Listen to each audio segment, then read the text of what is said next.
Welcome back, everybody. It's your pal Lord Chat here to bring you another Christmas theme stream about measuring whether or not the movie I am talking about today is a Christmas movie.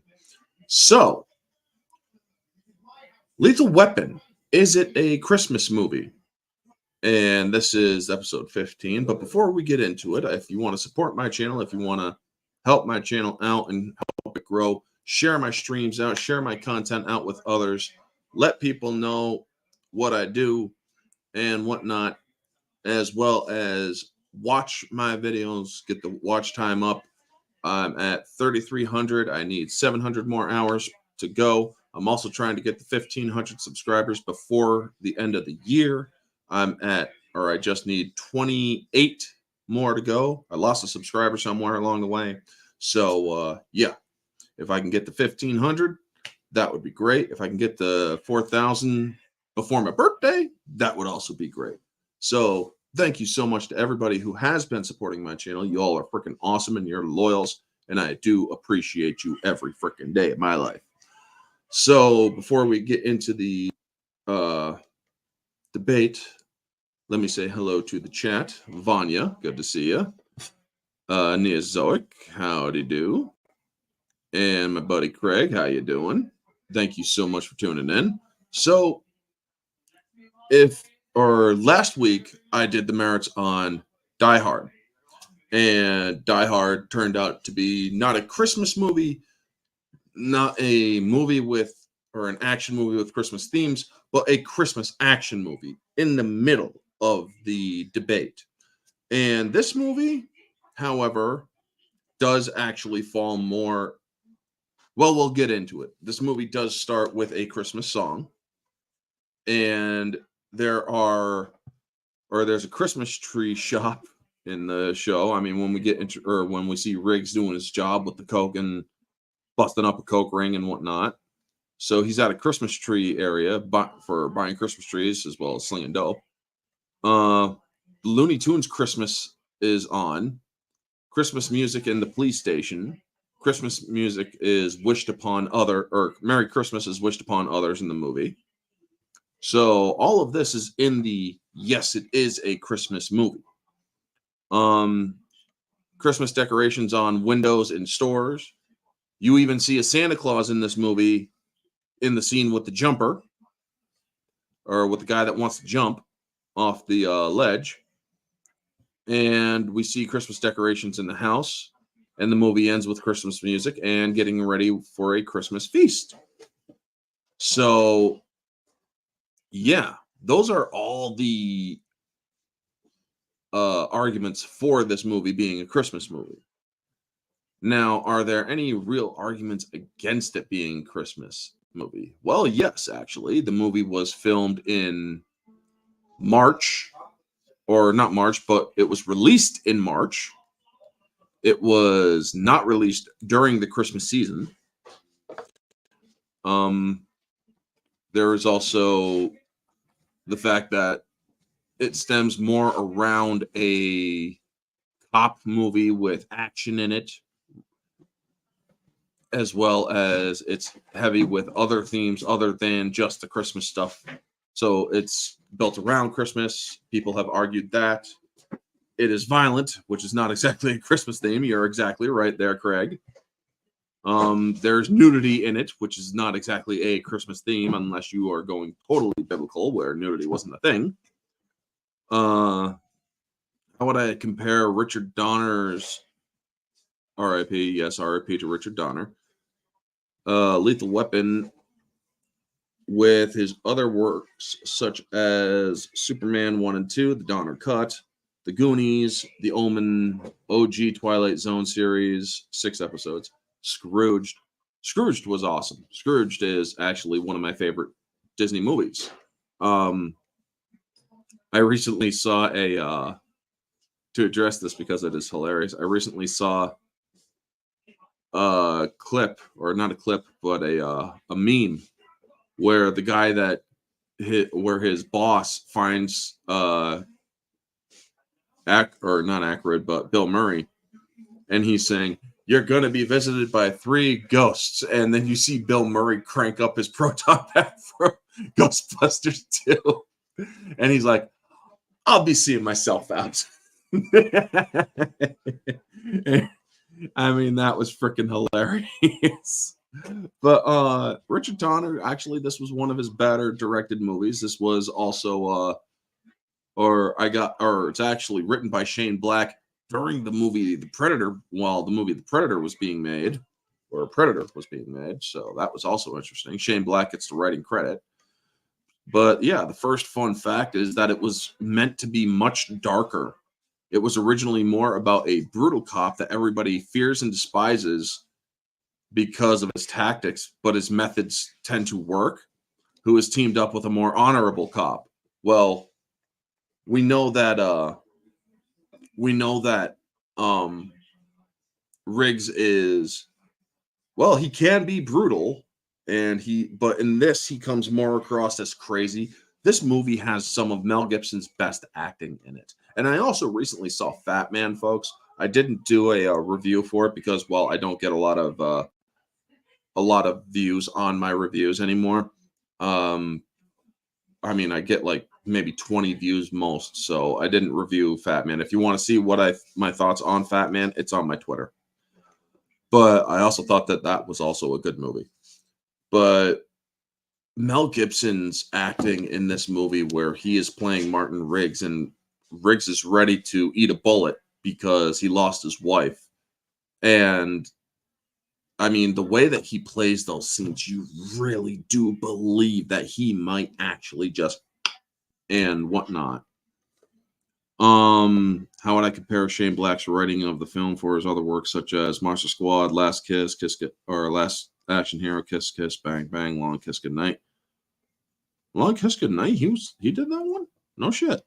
Iron Man 3, The Predator. Yeah, Iron Man 3 and The Predator, I wish I could neuralize myself so I could never remember those again.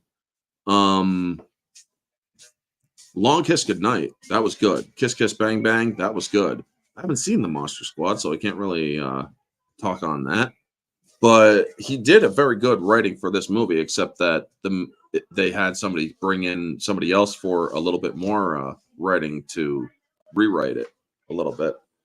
Another fun fact is that Three Men and a Baby had something to do with the making of Lethal Weapon, as Leonard Nimoy was originally chosen to direct Lethal Weapon and declined in order to do Three Men and a Baby. So yeah, Spock was the original person chosen to direct this film, which it's like, And it's funny that Spock and Leonard Nimoy is actually mentioned, because I remember when I was younger, during the Christmas time when we were putting stuff on the tree, my dad actually got this shuttlecraft because he was a Star Trek fan. And it was one of the original ones from the original Kirk and Spock Star Trek. And if you push the button, it said Shuttlecraft Enterprise, Shuttlecraft Enterprise. Happy holiday and Merry Christmas. Live long and prosper. And so it's kind of funny that he was actually chosen originally to direct, but he didn't do it. So they gave it to Donner instead. He went on to do, Leonard Nimoy went on to do Three Men and a Baby. But, one of the things I do like about this movie, or aside from Mel Gibson and his superb acting, is his antics. Because they actually call it out, it's like, he's just trying to draw psycho pension and it'll pass, And if he kills himself, well, then I'll admit I was wrong. I mean, the introduction between him, or did I see the director's cut of Lethal Weapon? I honestly did not know that there was a director's cut until a few days ago when I heard somebody mention it before, Vanya. But from what I understand is that there's a couple of deleted scenes put in the movie. And if I can ever find it, I'll check it out. But I honestly have not found it yet. What I am excited about is that True Lies is finally coming out on digital, because James Cameron finally allowed it to get a 4K release. So I'm excited about that. But yeah, how would I compare Mel Gibson's Riggs with other roles such as Braveheart, Mad Max, Bounty, Chicken Run? He voiced Rocky the Rooster, Hamlet, and The Patriot, Science Insignia. Mel Gibson, I have not seen him do a bad role. I honestly have not seen Mel Gibson do a bad role. As Riggs, or I loved him in Ransom with Rene Russo in from Lethal Weapon 3, as well as they teamed up in Ransom. I gotta say, man, Mel Gibson he became an action 90s actor. And Gary Sinise, who I respect greatly for his Wounded Warrior Project, his roles in CSI New York and whatnot, as well as his many other roles in which he's been in movies here and there. Man, great action. I asked you about DC on your first review. It's really good. DC. What's DC? What is DC, Vanya?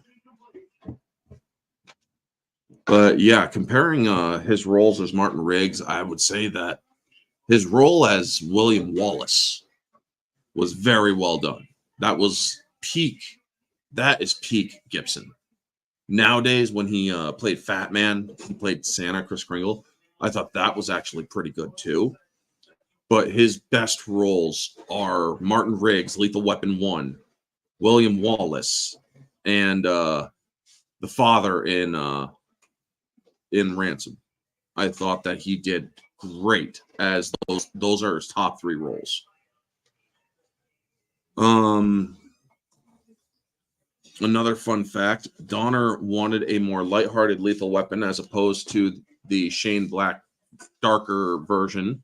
So he brought on Jeffrey Boehm to do the rewrites to make it lighter, and Jeffrey Boehm didn't. Oh, the director's cut. Hold on a second.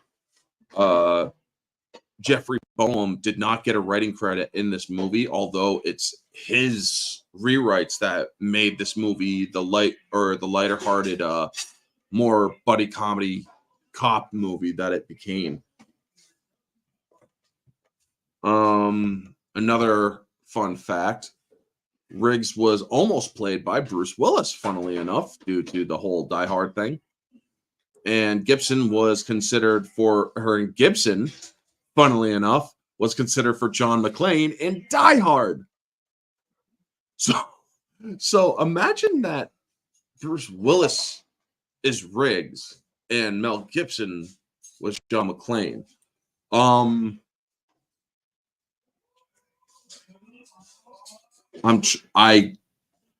I can see it. I can picture it. It wouldn't work. I don't think it would work. Your review of Lethal Weapon back in the day, I asked you about the cut then. I didn't, like I said, I didn't really see the director's cut, so I can't give an opinion on that. What I do know is that there's an alternate end or an alternate opening to this movie, and that it was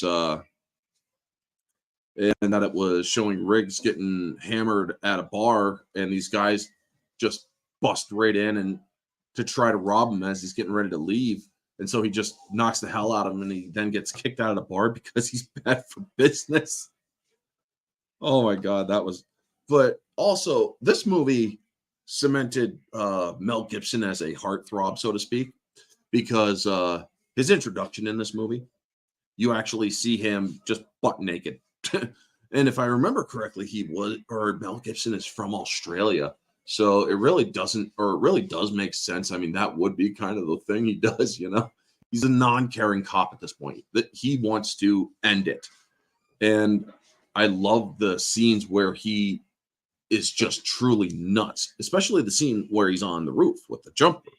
And he's like, you see, my boss is down there. He's giving me a hard time. I got to bring it down, say whatnot. And so when you see him handcuff the guy, and he's like, do you want to die today? Do you want to? All right, well, let's jump. And he doesn't even hesitate. So when you see it's like, oh, shit. He didn't even hesitate. You didn't know that they had the inflatable down there to catch him. So it's like, oh my God, man, really? Holy crap. This is just nuts. So it absolutely was a great scene. And so when Danny Glover's ripping into him and brings him into that into that store where he tries slamming the door and it swings both ways so it doesn't slam. He's like, "Do you want to? Oh, what do you want to hear, man? I got the job done. He's down. Nobody was hurt. What more do you want? You know?" And so he's like, "Do you want to die?" He's like, "Don't change the subject. Do you want to die?" He's like, "What do you want to hear, man? That I think about eating a bullet every day, and that I have to come up with with an excuse not to. I even have a freaking hollow point, so it'll blow out the back of my head." I love all the acting in that. The sniper scene and the director's cut is really good. I'll have to check it out. If I can find it, I'll check it out. Um, but yeah, when he's has it right under his chin and he actually pulls the trigger, that shows you just how crazy freaking Mel Gibson was in the movie, how crazy Martin Riggs was in the movie. Also, Danny Glover actually has to put his finger in between the hammer and the freaking bullet because the bullet's ready to fire. It's like, oh, and he's like, "Ow! You're not trying to draw a psycho pension. You really are crazy." I'm hungry. I just love that scene. It's like he doesn't know what to say, and he's like really angry, and he's like, "I'm hungry." So he wants to get a freaking hot dog, and it's such a freaking great moment. How would I compare Danny Glover's Roger Murtaugh role with his other roles, such as In the Color Purple, Predator 2, Sleep with Anger, Angels in the Outfield, Operation Dumbo Drop? Loved him in Operation Dumbo Drop. Loved him in Predator 2. And didn't know he was in Saw or 2012 because I haven't seen those movies. Oh yeah, Don't Nibble on the Barrel. Yeah, right. Um, but as for Danny Glover, his best action roles were Lethal Weapon series as well as Predator 2. I loved him in Predator 2, man. He's the black guy in a horror movie that survived. So what are people complaining about? You know? Angels in the Outfield, holy crap. I love that film. I mean, yeah, it's a Disney film, but it's from a time when Disney wasn't bad, you know? And I absolutely love Jason Gordon-Levitt or Joseph Gordon-Levitt, as well as the other kid that was in it. I mean, that movie, it really hits. It really hits you in the heart, man. It really tugs at those heartstrings. And so, yeah, Angels in the Outfield, such a great movie. Danny Glover, as old as he's getting now, I mean, I believe, how old is Danny Glover? I believe he's in his 80s or 90s. Let me check that. How old is Danny Glover? 77 years old. Okay, so he's 77 now. But hey, he's still got it, you know? I mean, I really like him as an actor. Danny Glover was a great actor 30 years ago, so he was in his 40s already in the movie business, and he was already doing a great job with it. And I thought he did a wonderful job. Let's get into some more fun facts here, folks. Let's see here. Fun fact, Gary Busey wanted to be in Lethal Weapon so badly and play a villain that he lost over 60 pounds and studied martial arts as well, or for the movie, as well as kept on studying martial arts in between takes. So isn't that something, you know? And it really does work out for the ending of the movie, where you see Gary Busey and Mel Gibson fighting like, holy crap, these guys are really skilled. However, that objectively speaking, that fight begins with really bad cinematography where you can't see what they're really doing. The camera is too chaotic, as well as zoomed in a little too much. So there is a little bit of that was actually bad. But then the second half, or a little before the second half of the fight, you actually get a much better cinematography. Whoever was doing the cinematography at the beginning of that fight was really bad at it. Um, I mean, I'm kind of thinking somebody lost their job that day, because it's like, dude, what is this? This sucks. I can't see, or I'm seeing a little bit here and there, but that's about it, because they're so freaking zoomed in on it. And then they zoom out and do wider angles, and it's a lot better. Hey, Darth Zathra, thank you for stopping in. How would I compare Lethal Weapon with other buddy cop films such as Beverly Hills Cop, Rush Hour, Men in Black, Training Day? Training Day was anything but a buddy cop movie. 21 Jump Street, Tango and Cash was a good buddy cop movie. Die Hard with a Vengeance was a good buddy. Well, it wasn't really a cop. It was actually just a black racist that was helping him out. A lot of people don't get that, but in Die Hard 3, Die Hard with a Vengeance, Samuel L. Jackson actually plays a black supremacist. He's a black racist. He hates white people. And if you really pay attention to that, that is the character he is playing. He has no choice but to freaking stay with or help Jean McClane, because people were about to kill him, you know? How would I compare Gary Busey's Mr. Joshua role with other roles such as Buddy Holly story, Star Wars Born, Silver Bullet, Under Siege? It was because of Lethal Weapon that he actually got some more action oriented roles, like for Under Siege and such, and Predator 2. Gary Busey is also a wonderful actor. Even in his older years, he's still got it. I mean, he's still a very funny guy too. I love the Amazon stick commercials that he had when the Fire Sticks first came out. It's like, I talk a lot, and I talk to things. Hello, lamp. And then he's looking down at his pants. Hello, pants. But it's hard when things don't listen. So, or it can get frustrating when things don't listen. Find Gary Busey. Find Gary Busey. And it's just freaking hilarious. And then you see how they introduce the Amazon thing, and he's like, Gary Busey. And it pulls up a bunch of his movies. Yeah. I mean, Gary Busey has that young, active energy, even though he's a lot older now. And I love it, you know? Fun fact, one of the choreographers of the final fight is a 50-year-old or 52 blocks master and art or martial arts master. I don't know, of black ghetto guys that's almost extinct. I have no idea what 52 blocks master on is, Vanya. So yeah. Also, yes, I did love him in Silver Bullet. I mean, me and Mara, we discussed the hell out of it. Gary Busey really stole that movie, you know. And Geek Detective Pierce, how are you, man? Good to see you. Thank you for stopping in. But getting back into it, I mean, I really also loved the role later on where his introduction is just pure greatness. It's like, do you smoke? What do you mean, do I smoke? Do you smoke? Give me your, you got a lighter? Pull out your lighter. And they hold his arm, and for Gary Busey just holds his arm over like this while a freaking lighter is lit over over this area here, folks.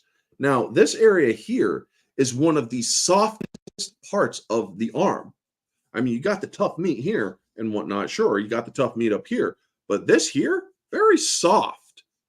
So when it burns and sizzles, you're doing damage underneath as well. So it's like, ow, god damn. And you see Gary Busey reacting to it too. And it's like, holy shit, dude. This man is legitimately fucking insane. So it's like, holy crap.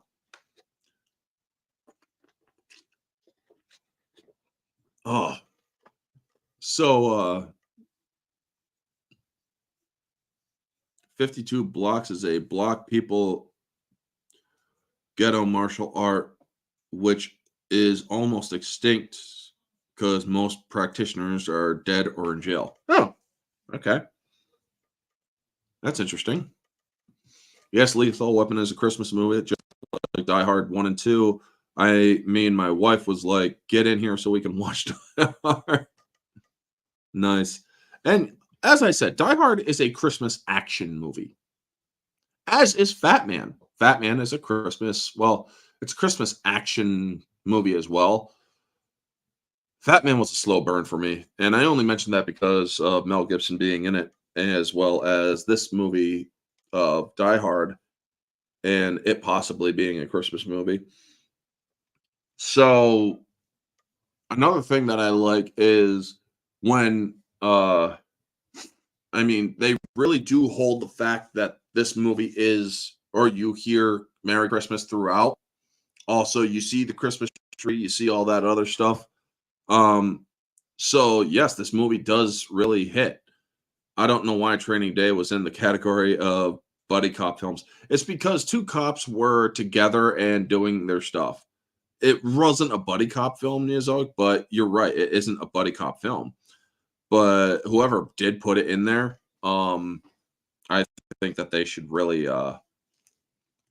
think better on what makes a buddy cop movie, because buddy cops are where it's two equals, partners.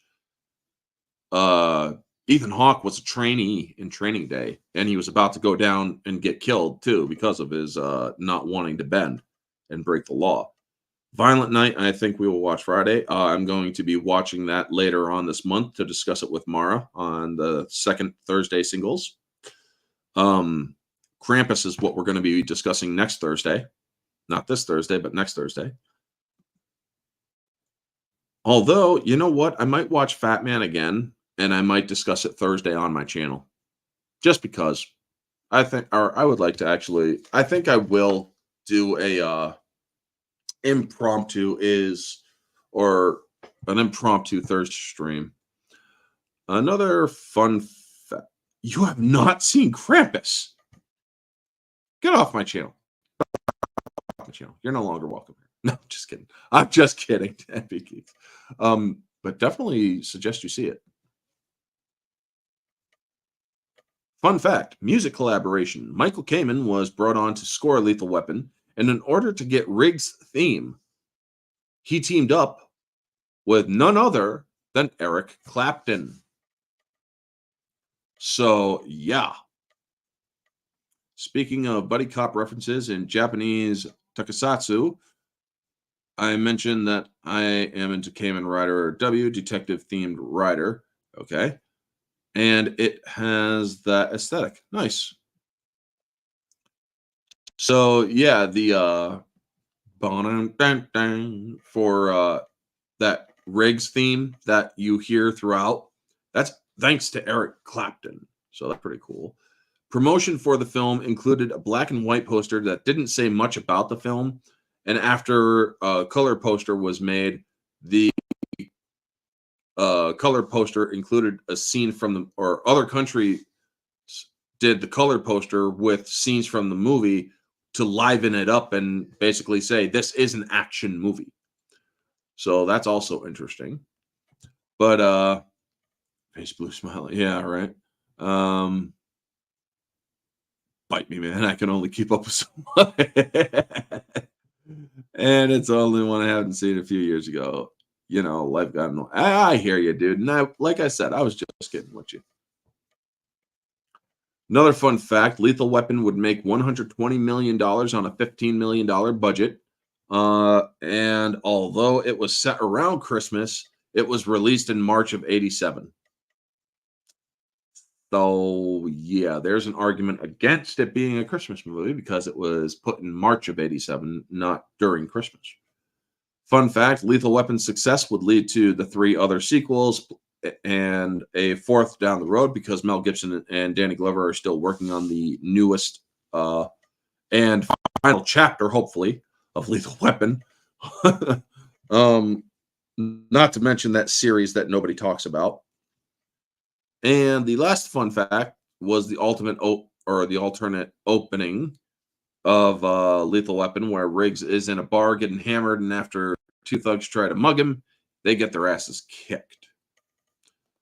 But going over again the recap of, does this movie make Christmas movie status? Again, starts with and ends with a Christmas song. And you have Christmas tree shops, Christmas themes all throughout the film. You have people wishing each other Merry Christmas. You have the decorations. You have them. You even have a Thanksgiving, or not a Thanksgiving, but a Christmas meal that they are joining at the end of the movie. I mean, you get all of that stuff in this movie.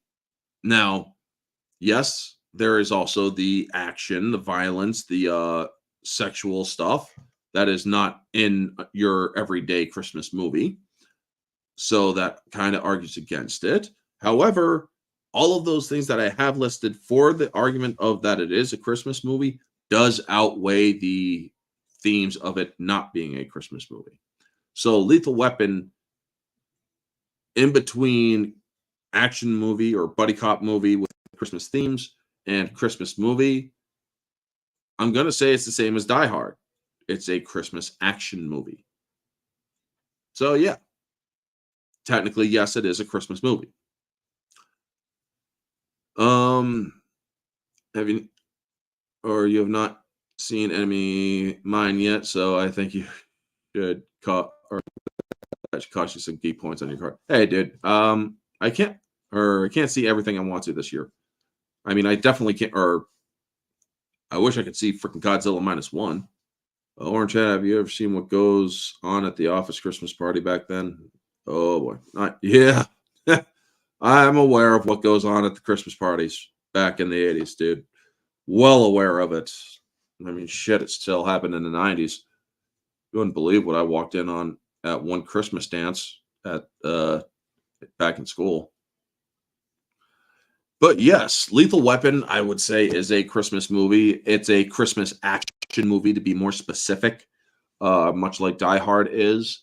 And next week, folks, I'm actually going to be discussing whether or not Rocky IV, both the original version and the Stallone directed version, which is Rocky versus Drago, the Stallone cut, I will be discussing whether those movies are Christmas movies.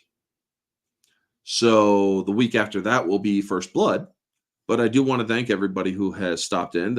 These streams are not going to be going on for an hour like the normal Tuesday theme streams do. I'm actually planning on making these streams more. I'll answer your question in a minute, Niyazak. More to a questionable theme. So when the new year rolls around, I'm actually going to be coming up with 4 movies that are similar and seeing and asking, well, what makes these movies these kind of movies? It's going to kind of be like that, but it's also going to be a nice little fun discussion about them, you know? Anyway, folks, thank you all. How would I rank the Lethal Weapons from worst to best? Honestly, Neozoic. I like all 4 of them equally. I like or Lethal Weapon 1 is always going to be the best in my opinion. However, I like the other 3 just as well. Because they work. A lot of people give number 4 a lot of shit, and I'm thinking to myself, I don't see what's wrong with it. I don't see what is a problem with Lethal Weapon 4. I don't. Ever thought about doing a compare and contrast, like say Armageddon versus Deep Impact, as an example? I could do that. That is actually a good idea. Now that you mention it, let me see if Deep Impact is on sale, because if it is, I might actually get it.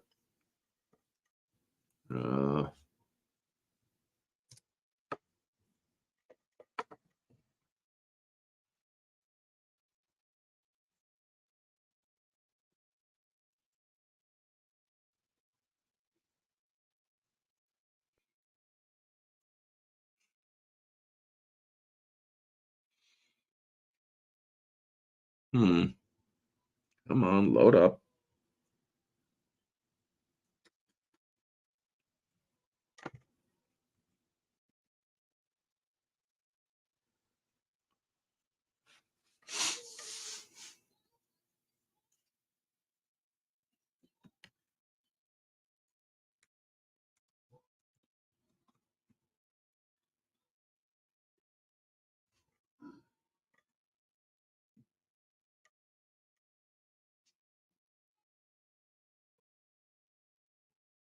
Not on sale right now.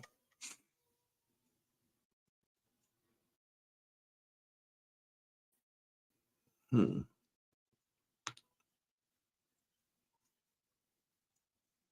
But what is its price right now?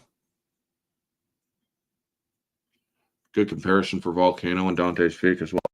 Yeah, those are good movies as well. I might actually do those for I'd have to get them on sale or buy them outright or whatever. Uh if it comes to it, I'm definitely going to be doing that.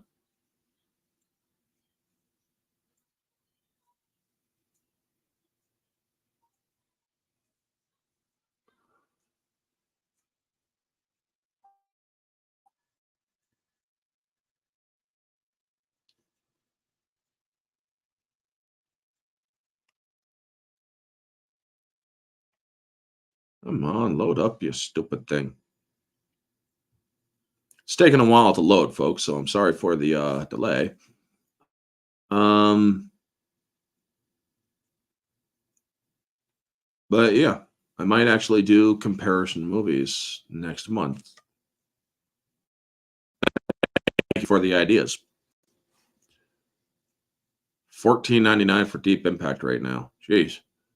Oh, good thing I already own Armageddon. So yeah. Alrighty. Um, or I could also watch them that way too. Yeah. But yeah, with your knowledge, it would be something you could do pretty well, I think. Yeah, you're right.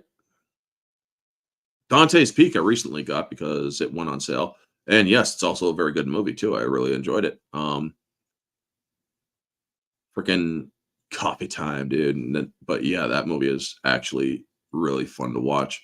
Where Dante's Peak takes place with a volcano that's right up on a mountain, where the movie Volcano, I believe, is a volcano that's underneath LA, which is like, holy crap, dude. How about Die Hard and Under Siege? Or it's not a good comparison. Die Hard and Under Siege, no, because I mean, you'd have, well, that kind of works. Yeah, tar pits or some shit like that. But I'll look into it, guys. I gotta get through the Christmas season first, but I will definitely take your suggestions in advisement. I might actually do comparisons between two similar movies and which one is more superior. But yeah, I think that's what I'll do for January theme streams, disaster movies, which ones are or disaster versus, so to speak, which ones are more superior. So yeah, that's definitely something that I would do or consider doing for Tuesday theme streams next month. And yeah, definitely for the new year. Anyway, I am going to start cutting it here. Final consensus. Lethal Weapon is indeed a Christmas movie technically, and it is also a Christmas, or it is more Christmas. Thank you for, or I'll also put that one on a list too. Um, it is definitely a Christmas action film like Die Hard. Cool beans. I'm glad I could give you an idea. Thank you very much, MB. And but yes, Lethal Weapon is a Christmas movie. So stay tuned for next week, folks. I will be doing is Rocky 4, both versions, Christmas movies. and which version is better. Kind of like a little lead up into the next one or into the next month kind of hint kind of thing.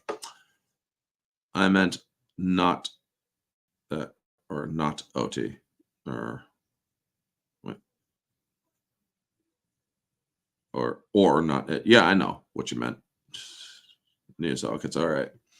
Anyway, folks, thank you to Vanya, NB Geeks, Neozoic, Geeks Detective Pierce, Darth Zathra, and any folks that have been in the chat or didn't offer up anything to say. But thank you all for tuning in. Y'all are freaking awesome. Stay tuned for next week when me and Mara discuss Gremlins on her channel and Krampus on my channel. Stay tuned for Saturday or Sunday night for the weekly recap, where I will be going over different things that has been covered this week. I may cover them in single videos, and then they might end up on the thing. I won't be putting them on like last week's or like the last one that I had the other day, because it was making my channel really choppy. It wasn't doing a very good job. So I will have the articles up here instead. So thank you so much to everybody who tuned in. Y'all are freaking amazing and awesome people. Tonight I will be on the Barroom podcast with NB, or not NB Geeks, but Society Reviews. And I will also be modding Odin's channel for tonight for his normal Tuesday night stream. Anyway, folks, thank you all so much for tuning in. Y'all are freaking awesome. Spread or share my channel if you can to help me get to 1,500 subscribers. I'll really appreciate it. I might even do a 1,500 subscriber celebration if I get there before the new year. Anyway, thank you so much, folks. This has been Orange Hat. Y'all have a wonderful day. And always remember, stay humble.